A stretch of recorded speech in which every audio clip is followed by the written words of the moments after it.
For Pacifica Radio, October the 24th, 2024. I'm Scott Horton. This is Antiwar Radio.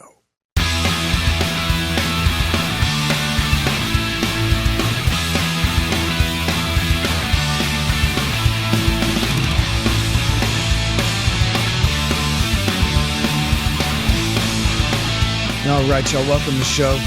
It is Antiwar Radio. I'm your host, Scott Horton. I'm editorial director of Antiwar.com, and I'm author of the book, Enough Already, Time to End the War on Terrorism. You can find my full interview archive, more than 6,000 of them now, going back to 2003, at scotthorton.org and at youtube.com/Scott Horton Show and all the podcatchers and video sites and things. And I'm here every Tuesday from 2:30 to 3 on KPFK 90.7 FM in LA. Now, our guest today is Kyle Anzalone, but before I introduce him, I have to say, I think this is really important that Bob Woodward, who is one of the most important journalists in America, put out a very important book last week called War on the 15th.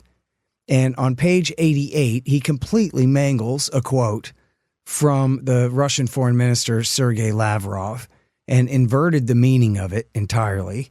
If you go and look a few pages back on the blog at antiwar.com, you can see my post about it. And I wrote a 1-star review for Amazon and pointed out that he got the quote wrong. And they removed my review under the excuse that I had falsely said that the product I got was inauthentic. I don't know if it was just the computer decided that or something, but I didn't say that. I said there was an inauthentic quote on page 88, and I didn't even use that word at all. So I would just encourage anyone in the KPFK audience who did actually buy the book War and can prove that, you know, how Amazon is with their reviews. It has to, and I'm not selling it. I'm just saying if you already bought one, it's a verified purchase, then you should check page 88. And you should check that Lavrov quote about playing with fire, and then you should put it in Google and read the whole quote at the Organization for Security and Cooperation in Europe website.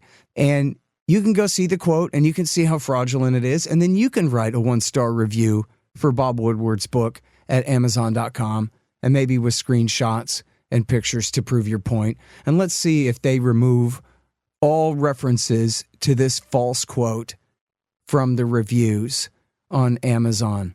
But Bob Woodward is too important to get away with being a fraud. And the whole book is based on quotes that he claims people told him.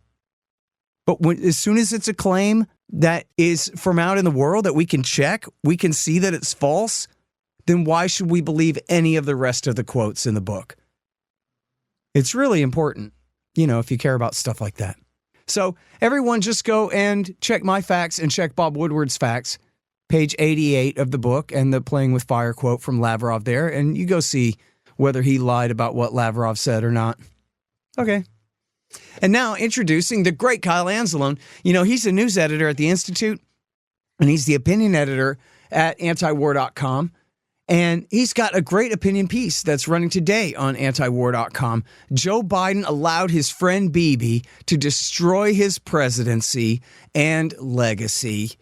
Isn't that so? Welcome back to the show, Kyle. How are you, sir? Doing well, Scott. Thanks for having me back on. Very happy to have you here. And I really like this piece. You know, thank goodness the Biden presidency is coming to an end. I don't know if anybody knows who's really in charge. Ron Klain, Jake Sullivan, the old man himself, kinda, somehow. But anyway, he certainly will not be doing another 4 years. So it's time to take a look at Joe Biden's legacy. And we're not going back to the 70s here. We're just talking about in the last 4 years. Joe Biden inherited some crises, and then he did his worst with them all, I guess, huh? Yes, Scott, that's absolutely the case. And I really want to start the piece at the beginning of Joe Biden's presidency, because when it came to Middle East policy, he really got off on the wrong foot.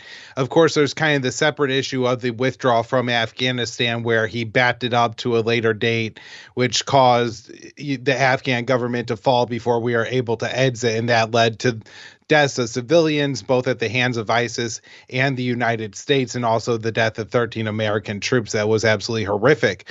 But what's playing, far more consequence now is his failure to get back into the Iran nuclear deal. And it's really easy just to blame the White House for this, but a really important part of sabotaging the talks was every time talks were getting underway or getting ramped up, the Israelis would either carry out an assassination or hijack an Iranian ship. And so if you're Tehran and every time you tried to negotiate with the Americans closest ally in the region, say it assassinates your top nuclear scientist, blows up a drone facility in your country, attacks a nuclear facility in your country, or seizes one of your ships, well, then it seems like maybe the other side isn't so interested in diplomacy and you're being lured to the negotiating table just so they could, further degrade and attack you. And so this really undercut talks. Now, Netanyahu wasn't the prime minister this entire time, Scott, but the policy in Israel of attacking Iran did start when he was still prime minister. Okay, right? So now, before we go much further with this, because there's a lot to it, but we have some time here, I want to make sure that people understand what was the Iran nuclear deal and why would he have to get back into it? I thought it was the Iran nuclear deal. And also, if I'm driving around LA, maybe my head's full of talking points about just how horrible that Iran nuclear deal was. After all, it was negotiated by Barack Obama and John Kerry, and everything they touch turns to a bloody corpse. Well, right. But that is also part of the reason why it should have been so easy for Joe Biden to return to it was originally negotiated and implemented in 2015 when Joe Biden was the vice president. And of course, when we rehabilitate Biden's image in front of the American people in 2020 to this kindly old man who's not in any way a racist or has any legacy of palling around with racists, and he hasn't supported wars. He's just going to return America to a nice, normal state, a place of being after 4 years of the chaotic Trump administration. That's what we're sold in 2020 about Joe Biden. And so return to normalcy would be, extricating Americans from the Middle East. And one of the first steps to that is returning to the Iran nuclear deal. And this is something that Trump did, kind of in a very bullheaded way, Scott, withdraw from during his administration in 2018. Iran was following this nuclear deal, which place additional safeguards and inspections and other kind of limitations on Iran's nuclear program to double verify, ensure that there was no way Iran was ever going to develop a nuclear weapon, which is, of course, a large part of the reason why they say America has to remain entangled in the Middle East is to help the Israelis make sure Iran never gets a nuclear weapon. And this nuclear deal really achieved that. And so in 2018, at the urging of Tel Aviv, Trump withdraws from this nuclear agreement, and Iran actually stays in compliance with it for an entire year, Scott, before they start to ramp up, but still a civilian nuclear program all the way till we get to the Biden administration. And at that point, Iran is willing to re-enter the nuclear agreement. And Biden just, again, in one sense, he refused to take the negotiation seriously enough. But in another, he refused to rein in the Israelis who kept undermining the talks with their sabotage.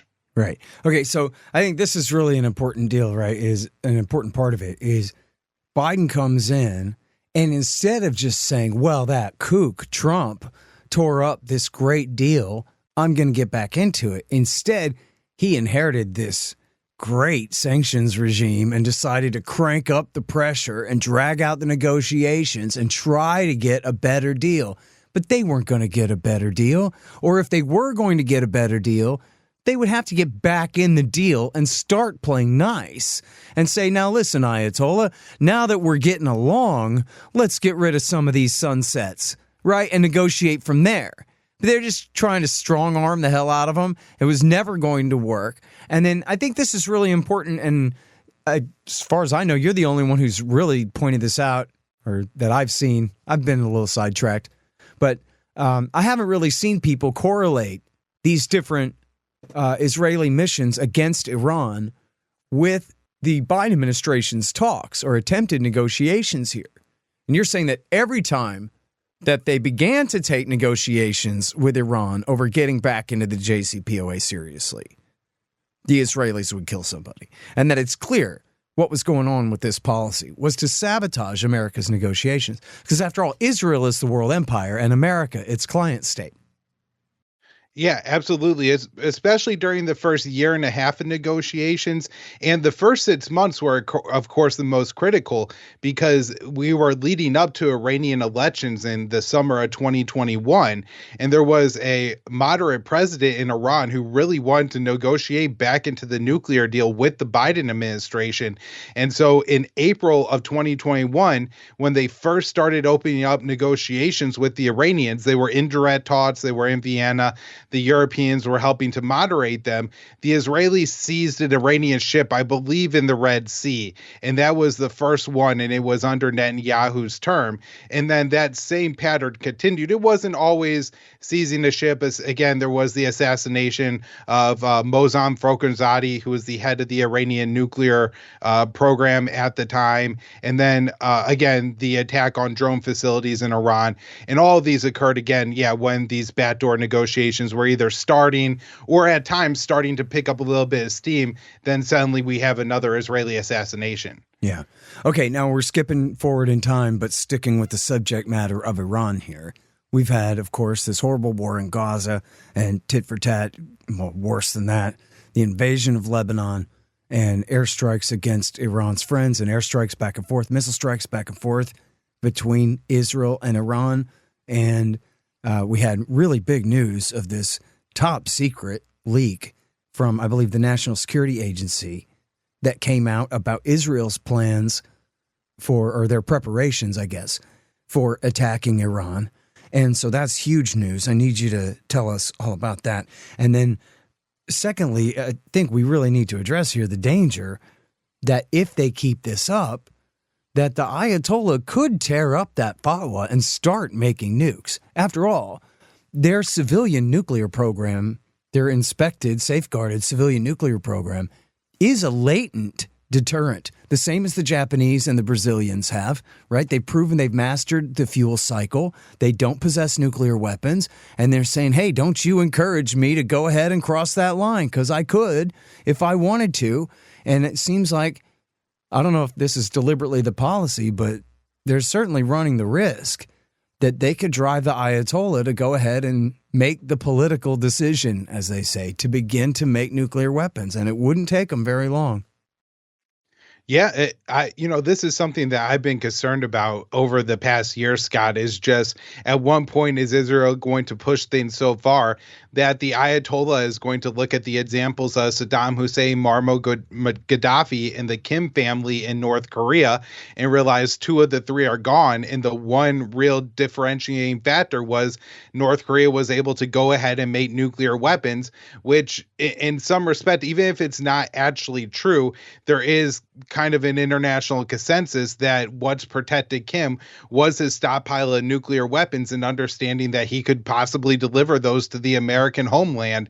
And that is just not a price that Washington is willing to pay to overthrow the Kim family in North Korea. And maybe the Ayatollah decides he needs to make the same decision. Right. And now at the same time, by the way, at the same time that Kim's father, Kim Jong-il, was making that decision after George Bush broke all of America's agreements with him, the Ayatollah made the policy decision to say, my hands are up, don't shoot.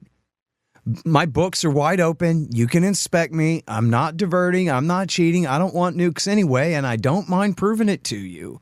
Now, he played some, negotiation tactics through there, but essentially that's been the Ayatollah's message this whole time. And that's the point, is that could change and he could go ahead and follow the Kim's path after this. Right.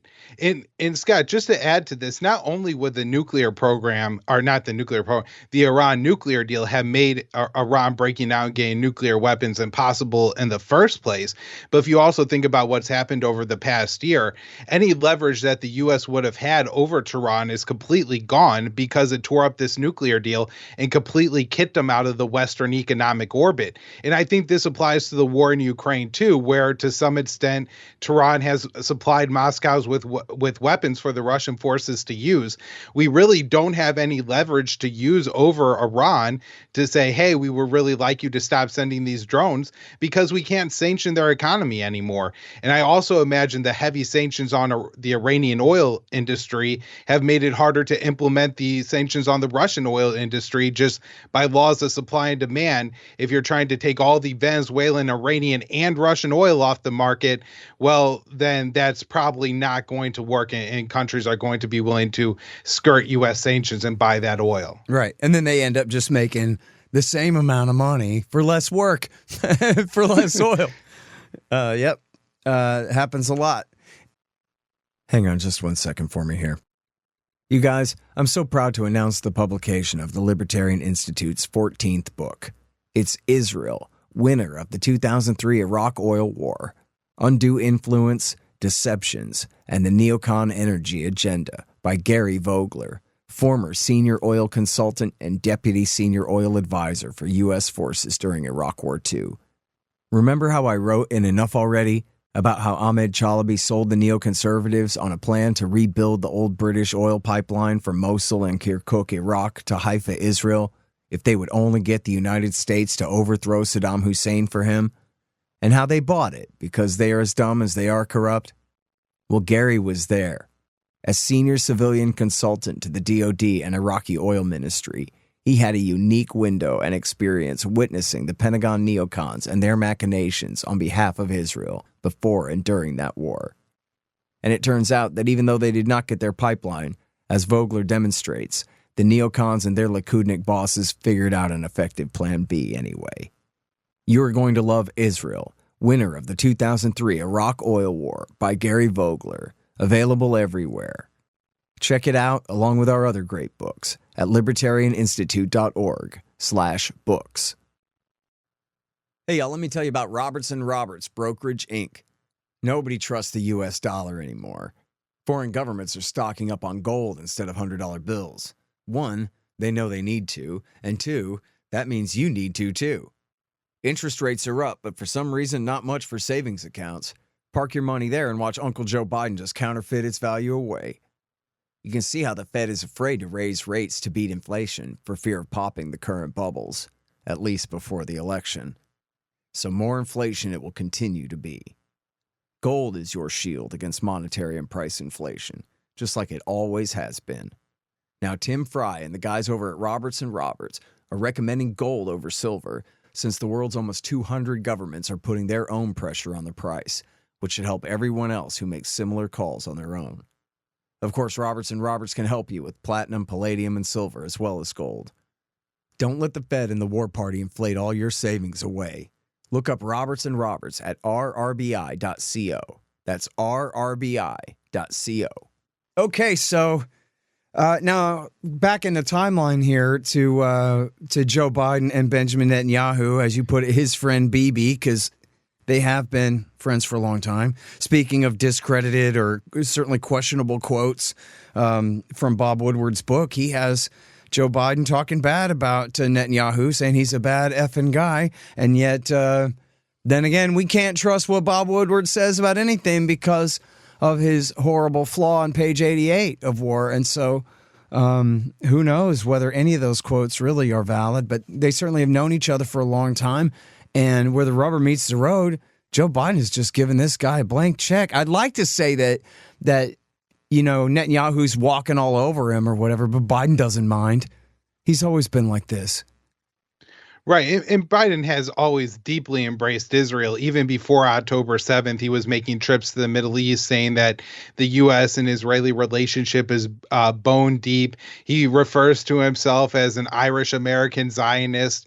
I mean, this is, when people talk about Biden being in some phase of dementia and really not in charge of the presidency, you can't imagine that even if he was in charge, this would essentially have been his policy this whole time, giving Israel a complete blank check, because that's what he's done for his entire life. And so there's no reason to think that Biden in any way disagrees with this policy, even if he's not necessarily aware of the day-to-day impacts of it or what's happening, how much weapons the U.S. is sending, stuff like that. Yeah, and, I think people probably know this in context that he has a very good friend in Antony Blinken, who's been his right-hand man for 30 years or 40 years or whatever, certainly 30 years.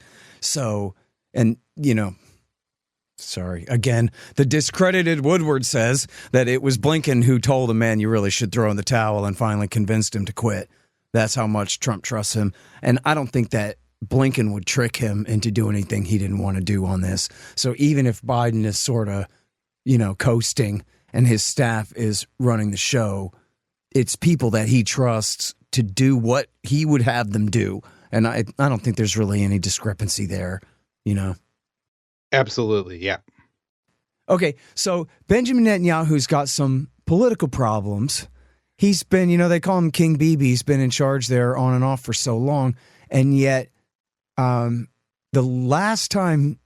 time that he came into power here, he had a brand new coalition of some pretty kooky right-wing guys that made it quite a different government than he had presided over in the past. And I believe I saw him in an interview say, hey, look, I'm in charge. Don't you worry about that. But that's not necessarily true. And these guys, they play real hardball with him and have threatened to break their coalition with him at the drop of a hat on numerous occasions. He seems very beholden to them. So can you tell us, who are these guys? It's Smotrich and Ben-Gvir, and what's their problem anyway? Yeah. And so the power that these guys really have, Smotrich and Ben-Gvir is the national security minister, which means he's acting as the command and control over a police force in the West Bank, and also in control of the prisons that the Palestinians are in, and has openly bragged about how he's making the conditions worse and worse and worse, and how they need to deal with the prison overcrowding situation by just executing some of the Palestinian detainees. So this man is a real lunatic, but he has also said that, and he is a settler himself, but he says that a part of what this government is going to achieve is the annexation of the West Bank. And then we also have Bezalel Smotrich, who is the finance minister. And in that role, he has, for months at a time, choked the Palestinian Authority off of tens of millions of dollars of Palestinian tax money that the Israelis collect from the Palestinians and that are supposed to give to Ramallah, that he was withholding from them after October 7th. And it took a lot of pressure from the White House before they started to release some of those funds. And I think it was done through Norway or something like that. It wasn't even directly to the Palestinian Authority. But he also holds a post in the defense ministry that makes him the governor of the West Bank. And so he's approved a lot of settlement expansion during that time. And so we see that they do have a lot of power just given their ministries and what they've been able to do since they came into office almost 2 years ago now. And then there's been a lot of talk, Scott, about them having a lot of power over Netanyahu, enforcing his hand on the Gaza issue. I'm not sure how much that's the case, just because the Yair Lapid, part of the opposition to Netanyahu, has said that he would back Netanyahu's premiership and basically prevent the fall of his coalition and vote with the prime minister if he accepted a deal to end the war in Gaza and return the Israeli captives.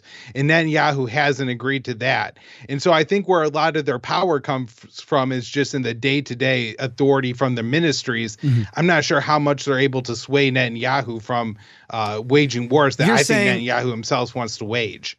Kyle, you're saying that where they pretend to blackmail Netanyahu and say, if you stop, we'll quit, he has other options for coalition partners to keep him in power, you're saying? Yes. In other words, we can take his word for it. He's in charge. It's his responsibility, all of this. And, so speaking of which, I was watching this guy burn to death the other day there that the Israelis killed.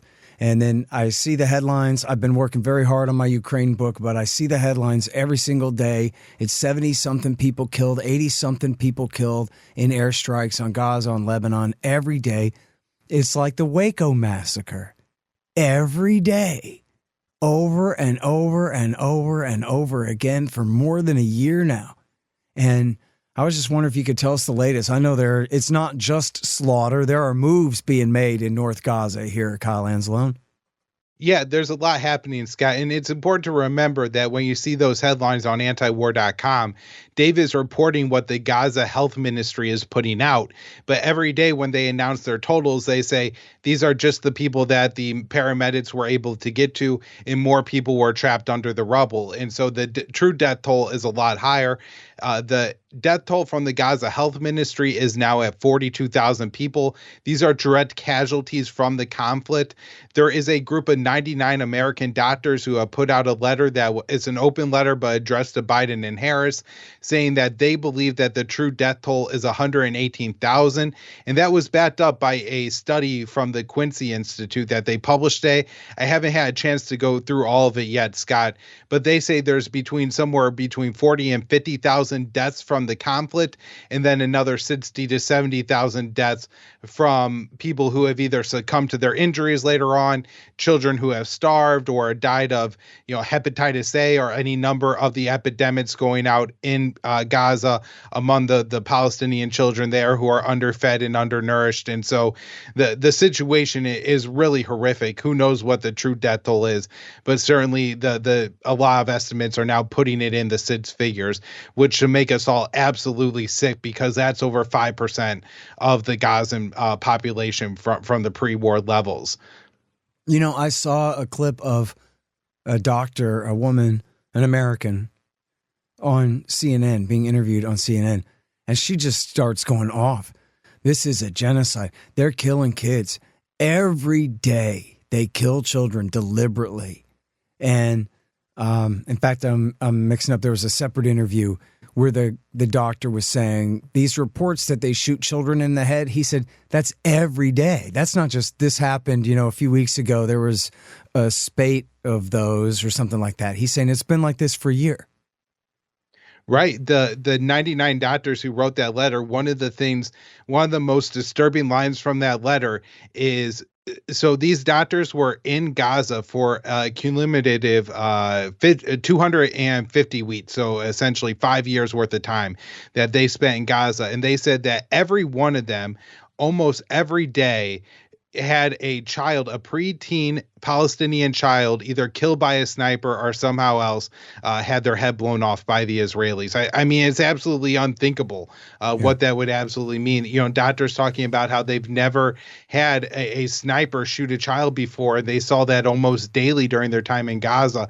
And in fact, there's a New York Times article out where they have some of the X-rays of all these bullets lodged in the heads of these Palestinian children. Right.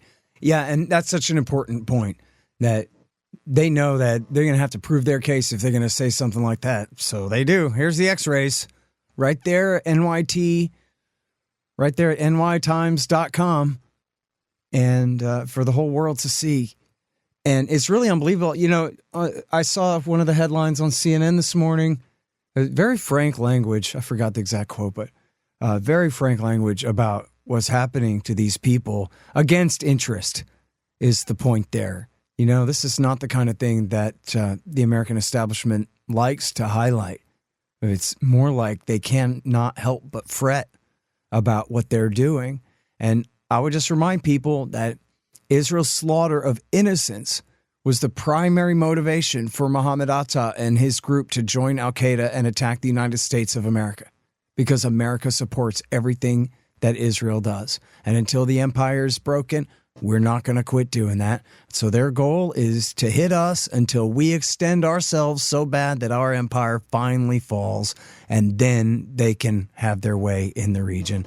And that's their strategy. And the September 11th attack originally included the Library Tower in downtown Los Angeles. And so don't be surprised, and don't blame Dick Cheney for doing it the next time something blows up and thousands of Americans are killed. It's revenge. It's blowback for American support for Israel, and it's coming. Move out to the country. No, I don't know. But I'm predicting the worst, because if September 11th is the result of the Qana massacre, then what about this? 365 Qana massacres in a row. Yeah, absolutely, Scott. This is really disturbing not only the first order consequences, which is probably at least the ethnic cleansing and annexing of the Gaza Strip, but who knows how much more of the West Bank and southern Lebanon that Tel Aviv wants to take through all this. But then, of course, what comes after that, the punishment that the people who have been victimized here are going to inflict upon Israel and their main backers, the United States. Yeah. Well, so much for Joe Biden. 50 years on the scene. Nothing but trouble, nothing but blood and money wasted and innocents imprisoned. Bombs dropped and regimes changed. And I don't think anyone could say that anyone benefited from it other than the merchants of death, the credit card companies, the American people, the national interests of this country. In what way has ever been served by this disgrace of a half of a man, Joe Biden? Good riddance to him. And he really is, the doddering old kook really is the perfect symbol for the falling American empire, isn't he? Yeah, absolutely, Scott. I guess that's one thing is it's very representative that you have this old man who thinks he's running the world and in reality is just slaughtering innocent people. And it's absolutely disgusting, but he just keeps on fueling all these conflicts. And I guess he will up until the end of his administration or when they finally push him out the door. Yeah. Dragging our country through the mud and over a cliff. Well, he's at it too. All right. It's always great to talk to you, Kyle. Really appreciate it. Thanks, Scott. Always happy to be on. Aren't you guys? That's a great Kyle Anzalone from the Institute and Antiwar.com. And I will beseech you again to donate to KPFK. It's fund drive time at KPFK. Just go to kpfk.org. We all understand marginal utility if you're living in your car at Walmart because of the American government's economic policies, then we know that you're doing your best. But if you have the means to support KPFK, you must know how important it is to support this station and keep free speech on the air in Southern California. Just go to kpfk.org to donate. And thank you all very much. I'm Scott Horton. This is Antiwar Radio, and I'll be here next Thursday from 2:30 to 3 on KPFK 90.7 FM in LA. See you next week.